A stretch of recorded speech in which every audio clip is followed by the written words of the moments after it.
Hello guys, what's up? It's me Purnama Anjali. I would like to reading the novel. This is The House at Riverton, the thriller novel that I will be curiosity. So let's I will be reading. Okay, The Fall of Icarus. With Jemima settled in her room, I returned to the servants' hall, where Mr. Hamilton was inspecting the pots and pans Katy had been scrubbing. He looked up from Mr. Stonson's favorite salty pan, only to tell me that the Hartford sisters were down by the old boathouse, and I was to take them refreshments. I fetched a jar of lemonade from the ice room, loaded it onto a tray with two tall glasses, and a platter of Mrs. Johnson's ribbon sandwich, and left via the servants' hall door. I stood on the top step, blinking into the shimmering glare while my eyes adjusted. And a man without rain color had been bleached from the estate. The sun was midway across the sky, and its direct light provided a final wash, giving the garden the hazy look of one of the watercolors that hung in Lady Violet's boudoir. Although I wore my cap, the line down the center of my head where I parted my hair remained exposed and was instantly scorched. I crossed the theatre lawn, freshly mown and rich with the soporific sense of dry glass. Dudley crossed Derby, clipping the border hedges. The blades of his shears were smeared with green sap, patches of bare metal cleanness. He must have sent me nervy because he turned and squinted. "She's a hot one," he said, hand-shielding his eyes.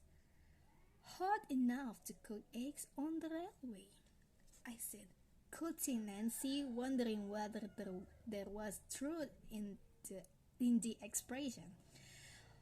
At the lawn's edge, a grand set of grey stone stairs led into Lady Asbury's rose garden.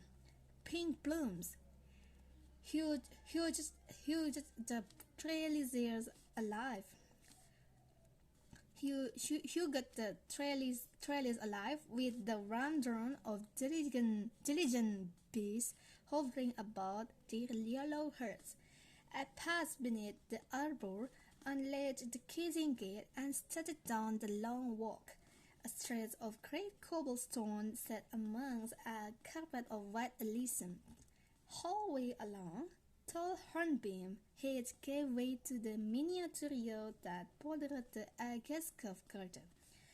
I blinked as a couple of topiaries came to life, then smiled at myself and the pair of indignant dogs that had wandered up from the lake and now stood regarding me with shiny black eyes. At the end of the Agassiz garden was the second kissing gate, the forgotten sister, for there is always a forgotten sister, victim of the wiry jasmine tendrils. On the other side lay the Icarus fountain, and beyond, at the lake's edge, the boathouse. The gate collapse was beginning to rust, and I had to lay down my lot that I might unlock it. I nestled the tray on a flat spot amongst a cluster of strawberry plants and used my fingers to prise open the latch. I pushed open the gate, picked up the lemonade, and continued through a cloud of jasmine perfume towards the fountain. Through arrows and Psyche, sat vast and magnificent in the front lawn, a prologue to the grand house itself. There was something wonderful, a mysterious and melancholic aspect about the smaller fountain, hidden within a sunny clearing at the bottom of the south garden. The circular pool of staggered stones stood 2 feet high and 20 feet across at its widest point. It was lined with tiny glass tiles, azure blue like the necklace of Severus Lord Ashbury had brought back for Lady Violet after serving in the Far East. From the center emits a huge craggy block of rusted marble. The hedge of 2 men thick at the base but tapering to peak. Midway up, creamy marble against the brown, the life-size figure of Icarus had been carved in a position of recline. His wings, pale marble edged to give the impression of feathers, were strapped to his outspread arms and fell behind, weeping over the rock. Rising from the pool to tend the fallen figure were 3 mermaids, long hair looped and coiled about angelic face. One had a small harp, one wore a coronet of woven ivy leaves, and one reached beneath Icarus' torso, white hands on creamy skin to pull him from the deep. On that summer's day, a pair of purple Mortons, oblivious to the statue's real beauty, swept overhead, alighting atop the marble rock, only to take flight again, skim the pond surface and fill their beaks with water. As I watched them, I was overcome with hate and a desire, strong and sudden, to plunge my hand into the cool water. I glanced back towards the distant house, far too intent upon its grief to notice if a housemaid all the way at the bottom of the south part paused a moment to cool herself. I reset the tray on the rim of the pool and placed one tentative knee on the tills, ran through my black stockings. I leaned forward, held out of my hand, withdrew it again at the first touch of sun-kissed water. I rolled up my sleeve, reached out again, ready to submerge my arm. There came a laugh, tinkling music in the summer stillness. I froze, listened, inclined my head, and peered beyond the statue.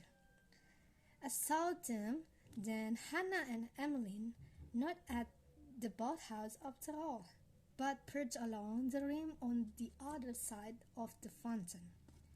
My shock was compounded. They had removed their black morning dresses and wore only petticoats, corset covers, and lace-trimmed trousers. Their boots, too, lay discarded on the white stone path that rounded the pool. Their long hair glistened in complicity with the sun. I glanced back to the house, wondering at their returning, wondering whether my presence implicated me somehow, wondering whether I feared or hoped it did. Emmeline lay on her back, feet together, legs bent, knees as wide as her petticoat, saluting the clear blue sky. Her outer arm was arranged so that her head rested on her hand.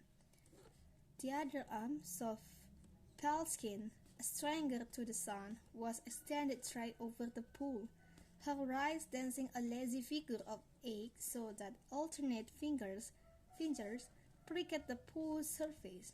Tiny ripples left one another keenly.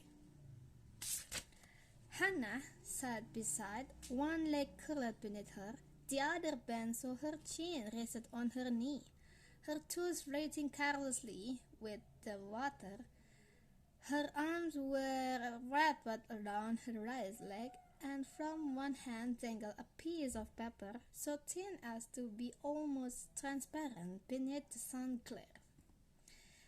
I went through my arm, rolled down my sleeve, collected myself. With one last longing glance at the sparkling pool, I picked up the tray. As I drew closer, I could hear them talking. "I think he's being awfully pig-headed," Emily said. Emily said. They had accumulated a pile of strawberries between them, and she popped one in her mouth, tossed the stalk into the garden.